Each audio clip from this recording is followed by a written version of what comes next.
Hello and welcome to Threes to Wound. It's me, Reese. I'm back again with a little bit of facial working over going on this side of the face. We're out of lockdown, basketball's back, and so are elbows to the face. Inadvertent, but fair enough, I did probably have it coming. So please excuse this, but we're here to talk about one thing and one thing only in reality, and that's Kill Team. Today we're going to have a look at making the Space Marines viable, or is it even possible in this current compendium world that we're in? And to find a way to do that, we're going to look at some scouts and see, can they do the business? Let's jump in.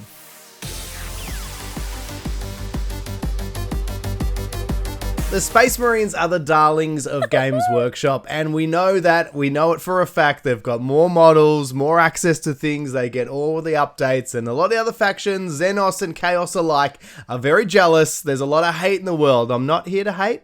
I'm just here to point out that usually they're at the top of the meta or thereabouts. They're usually dominating it, or they're given tricks very early on to make them competitive. At the moment, we're not seeing that in the compendium version of them.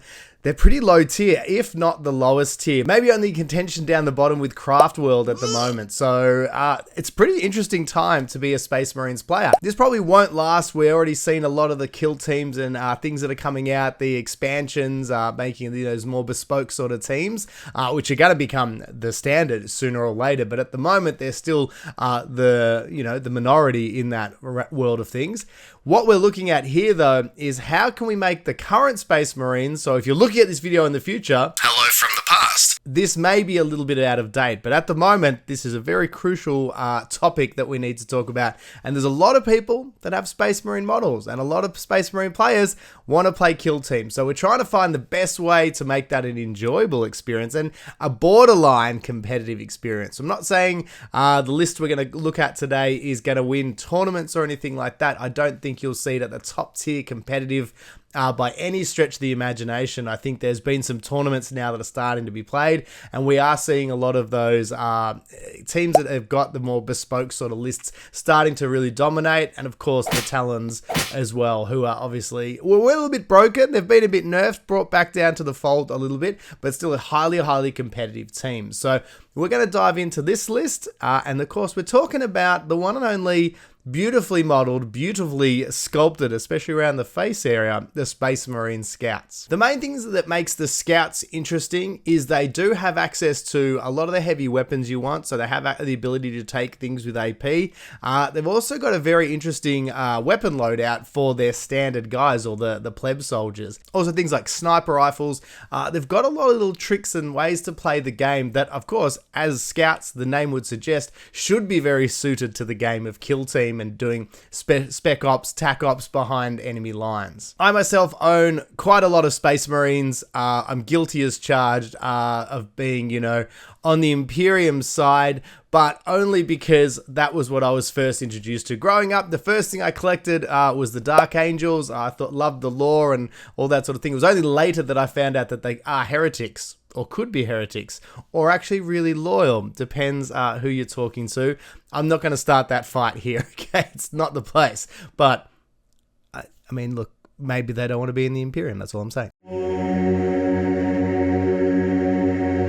Since then, I got back into it, and I started a new chapter. I started with the Imperial Fists when I came back. Found out very quickly, though, yellow's really hard to paint. No one warns you about these things until you get started. After a few failed expeditions into the world of painting yellow, I wanted something a little bit easier, a little bit less brain-numbingly taxing to get back into it.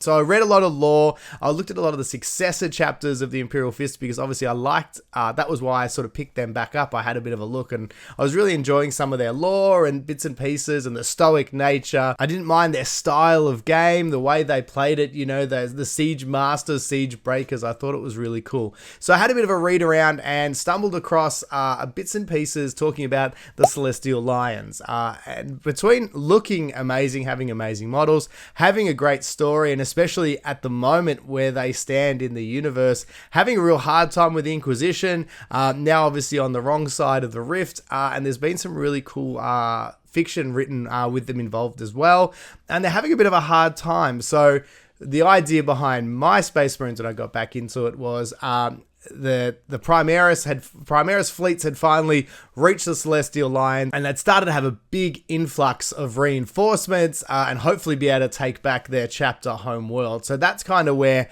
my force picks up, is that we've had these, the fleets have reached them. They've been pumped back up after being hit again and again. A lot of Sons of Rogel Dawn reinforcements coming in, and those ties of brotherhood with their father chapter being strengthened and renewed. So there's a few little bits of Imperial Fist iconography within the army as well, just to give it a little bit of flavor and feel. This is a roundabout way of me saying that I've got some scouts who are painted Celestial Lions. I've got some of the scout snipers, which are some of the first models I painted getting back into it, all set up in their proper, appropriate tactical ops blacks. And then I've obviously got some more less stealthy golden scouts as well. The other bunch of scouts I had, a good friend of mine playing Space Wolves, so to help him get back into the hobby, because young father didn't really have time or the space to paint and model up his own troops. I spent some time painting up these Space Wolves scouts for him. He was a Space Wolves player when he was young and a good painter. I wanted to get back into it, but yeah, so I helped him out, and we built this army originally for the previous edition. So I had bits and pieces, but not enough to make a new scout kill team in the new edition. So hit the painting table, caught it up to date, got it up to where it looked to be competitive, and did a little bit of reading on things like Reddit and a few other sources as well, to have a bit of a look at how can I equip them to make them the most optimal. Again, this is a bit of a disclaimer. These aren't going to win you a tournament, but you will be able to have really fun competitive games. And for me, myself, that's what Kill Team's actually all about. It's about having a great excuse to get together with some mates, roll some dice, talk some nonsense, and blow some things up in the far-flung, dark future of the 41st millennium. Now, just to be clear with this, I'm not showing you how to build a roster for Space Marines. This is purely how to build a kill team, a legal kill team that you can take and play with straight away. I know a lot of people are wanting full roster builds with the Space Marines. The good news is that's really, really easy. You can obviously take this list of scout, then you can add to that all the other types of Primaris Marines, Firstborn, whatever you see fit. So that's up to you what else you want to add into your full roster. This is just talking about how to build that initial fire team. The first operative we're going to have a look at here is the Scout Sergeant. So there's a few different options that you can have with this. Obviously, the Sniper Scout Sergeant, or I guess the regular Marine Scout Sergeant. For this, I actually went the original, or the OG one, who had the bolt pistol and the chainsword, just so I had some form of, a deterrent in close combat side of things, having the chainsword. Realistically, the most tactically smart choice is just to take one with the shotgun, because I use this operative in a group of other Marines, all with the shotguns as well. And we'll go into a little bit of a reason why the shotguns are so good later when we talk about the basic guys. But yeah, having the chainsword, it adds a little bit of versatility. It's something a bit different. When you do take the Scout Sniper Sergeant, obviously the benefit, you get balanced added to the sniper rolls, because he's already hitting on a 2+, and obviously the 1 extra wound. I just find that's a little bit wasted on your sniper, especially for someone you're leaving at the back of the battlefield for most of the game. I just find there's definitely better ways to use that extra wound and that extra ability to hit or fight better in close combat. So for me, that was the option. We went with the Scout Sergeant, bolt pistol and chainsword, someone who can have a little bit of, room to swing in close combat. And overall, he did pretty well. He's more of a deterrent and an objective grabber, as opposed to being a main hero. One thing I did equip him with for the games we were testing was just to have some smoke grenades. So again, the fact that we were moving him up the board so much with other operatives, especially with your scouts and the scout shotguns, smoke grenades are a great way to give yourself a little bit of extra cover to help make that journey up the board a little bit easier. Next up is the Heavy Gunner. Now there's 2 choices with the Heavy Gunner, and you can take 2, and unlike a lot of the other special and heavy weapons in different teams, you're not limited to taking just the one. So we've got the Heavy Bolter and the Missile Launcher. Obviously the duality of threat with the Missile Launcher having frag and crack missiles versus the Heavy Bolter, which with being scouts, you don't have access to bolter discipline. So one of the greatest strengths of taking a Heavy Bolter in a normal Marines list is actually negated. So in the games we played, we had one of each. Don't get me wrong, heavy bolters are still good. They perform really well, but definitely in all future games, I definitely recommend taking 2 of the missile launchers, because that way you're equipped to deal with horde armies, you're equipped to deal with, elite armies. You've got the AP that you need when you need it. So I definitely recommend 2 missile launchers, and you can't go too far wrong. The Suspensor System 2 is a great piece of gear to equip here. It obviously is quite expensive. It costs you 3 per model, but with Scouts and the high model count that they've got, but that ability for them to still not be anywhere near as tough as normal Marines, they are going to die. So being able to move and fire is still a really, really strong ability to have. Things like your Scouts are going to stay at home because they've got the silent special rule, but with your heavy rocket launcher guys, you're going to still want to be able to have a bit of flexibility. So for me, I recommend popping that on just to help you move around the battlefield a little bit more. The Scout Snipers are great, and the maximum you can take in the Compendium kill team is 3. I take 3. I think in the games we've tested, the games we've played, it really gives you so much of the backfield control. It really lets you set up 3 operatives in really good spots and dominate areas of the battlefield, or have those areas watched by 2 or 3 if you can have some overlapping fields of fire. They've got silent, so they're going to be able to shoot and stay concealed. And for opponents to get on vantage points to take that away, they've still got the camo cloak, so they're still actually really, really durable, and their ability to hold their positions and stay there for most of the game is really actually good. So they do what they say on the tin. They snipe people. The thing to remember here is they don't do a huge amount of damage. They are only 3/3, so they're not going to be bringing down Custodes or Death Guard in one go. They do obviously have a mortal wound on a critical, which is great. We'll never scoff. It does mean, though, that they're going to provide pressure, but they're obviously not always going to be killing guys. So you're going to find ways to deal damage in other ways. So they're more like a support type of character. If your missile launcher nearly kills someone, or if some of your shotguns have nearly dropped someone, the Scout is the perfect model to finish those guys. They can do the mopping up. They're like the janitors of your team, and they do a damn good job at it. Last up is the Scout Warrior. And this guy, to me, is actually the real hero of this team. It's real strength here, because with this team, you have 10 operatives in it, which is a really, really good number for foe Space Marines. Obviously, they've only got the 4+ armor save, so you're losing a bit of that. You're also down to 8 wounds, so they're obviously not as tough as their full-blooded Space Marine brothers, but they can still take a hit and they can still deal one out. And the best way to really, really add some bang for your buck is to equip them with your Astartes shotguns. 4 attacks, hitting on 2s, 4/4 damage. The only drawback being that Pentagon range, but if you are aware of that and you play to that, guess what? It's really effective. And then when you look at the way and setup of the composition of your team, you've got your missile launchers and your snipers who are going to hold the back of the field, and then you're encouraging all the rest of your team with their shotguns and the sergeant, whether it is a shotgun or the bolt pistol and chainsword, to get up the board and grab you those objectives. Once they hit those objectives, dealing out that kind of firepower that consistently, they're going to clear most objectives very easy. There's not too many operatives who can stand up against that kind of sustained bombardment of consistent firepower. There's obviously no special rule to the shotgun. It's just that consistency of damage and that ability to hit consistently. They're not terrible in close combat. They're not the best. They're not the worst, but they can still handle a lot of the more basic types of troops one-on-one in combat, or at least hold their own. And if you are using them correctly, getting them up the board together, it's punches in bunches. Get them in there supporting each other, and all of a sudden you're getting those extra little benefits and bonuses. Fingers crossed, if you use your distancing right, the shotguns will finish off anyone before you need to worry about engaging in the good old-fashioned fisticuffs. The other option being here as well, you could equip them with bolters, but again, not having access to bolter discipline really makes it not quite worth it. I think the shotguns are just the stronger option of the two. The trade-off of unlimited range versus the Pentagon of damage is, for some people, maybe a bit much or a bit of a daunting prospect.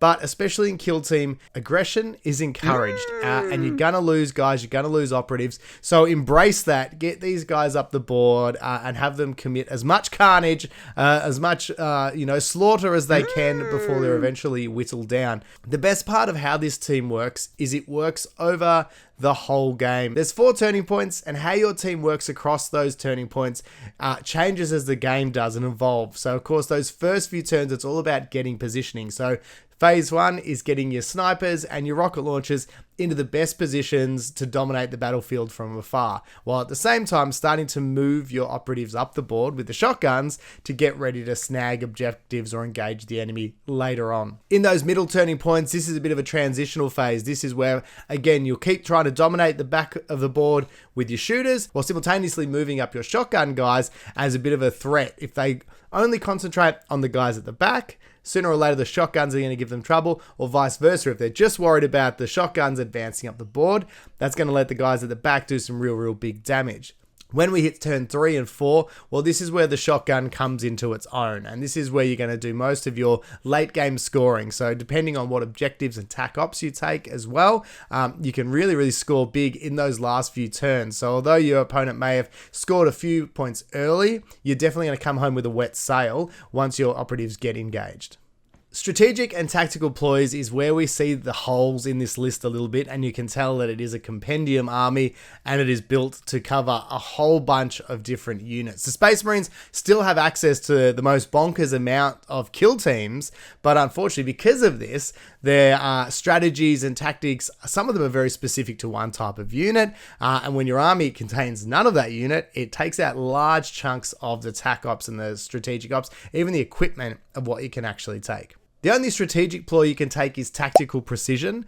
So this is basically just giving some re-rolls of being in close proximity to your leader. So for 1 CP, in some clutch situations, this may come up, but again, with a team that's got shotguns and hitting on 2+, got sniper rifles hitting on 2+, and that considering that leader character is most likely going to be down the board, its use is pretty specific. Could be amazing for a last minute, close combat, or for a real crucial dice roll, clearing opponents off objectives. But for 1 CP, I think you're really going to pick and choose if and when it's going to come into it. Tactical ploys, you've got at least 2 options, so that's something, I guess.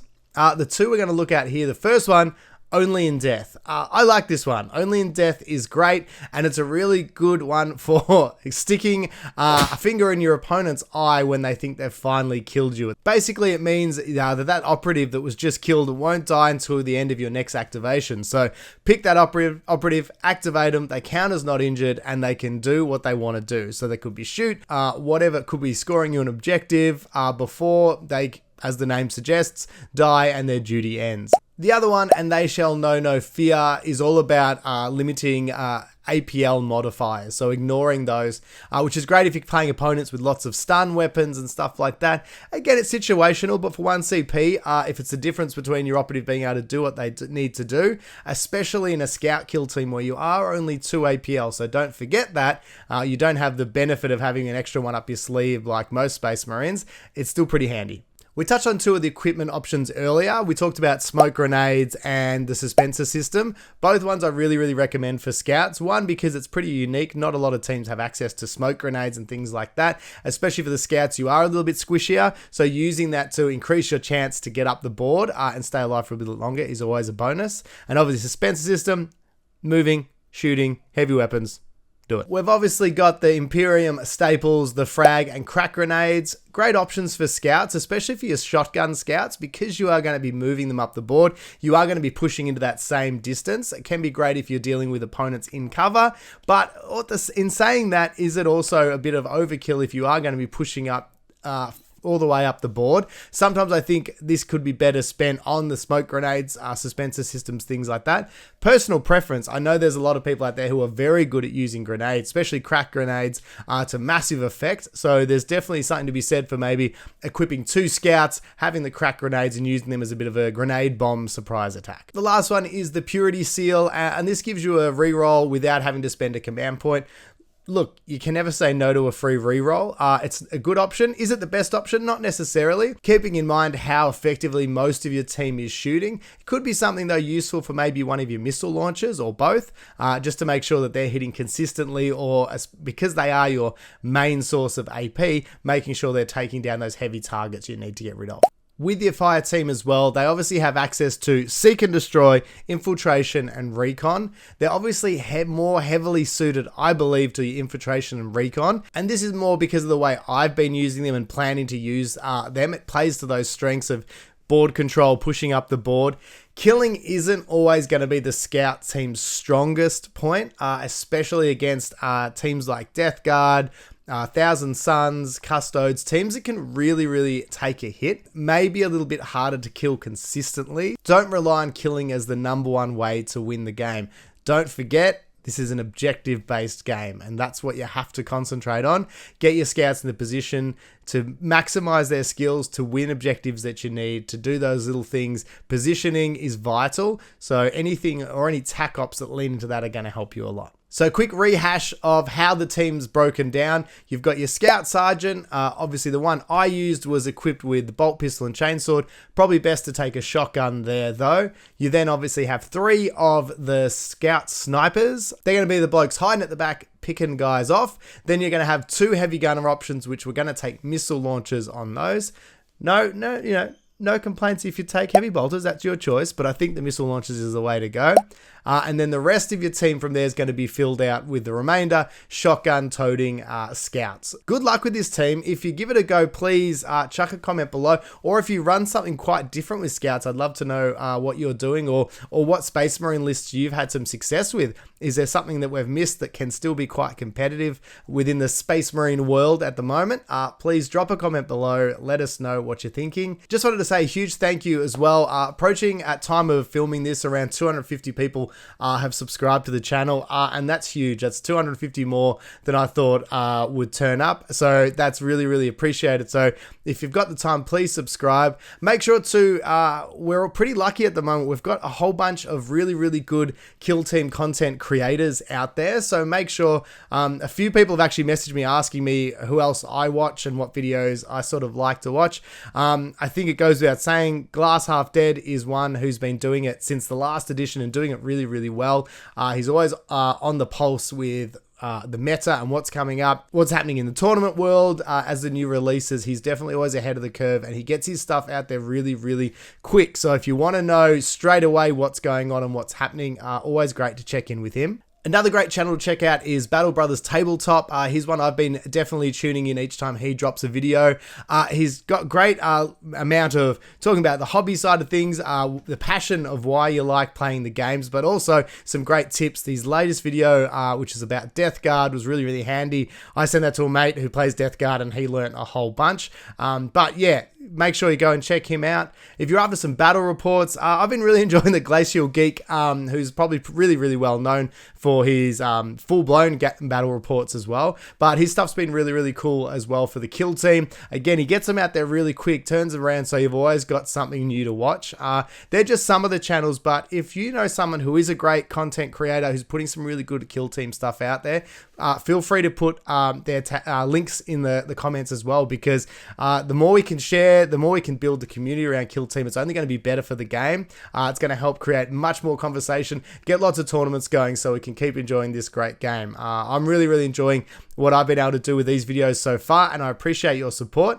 I'll have another video coming out very soon. I've finally been able to open up the Chalnath box set. Yeah, it's got a lot of cool stuff in it, and obviously wanting to have a look at those kill teams, get the new terrain, and have some battles going around there. So hopefully I'll have a bit of a report of how all that's going. I'm always a little bit behind the 8 ball, so I do apologize. But know that I'm always working hard to get these videos to you guys as quick as I can. And if there's anything else you're really keen to see, any teams, I know I've been a little bit Imperium heavy, just because of the teams I've got. But what are the teams you want to see? Who would you like to hear me talk about? Chuck it below, and I'll make sure I get on it as quick as I can. Thanks so much for watching, guys. We'll see you next time.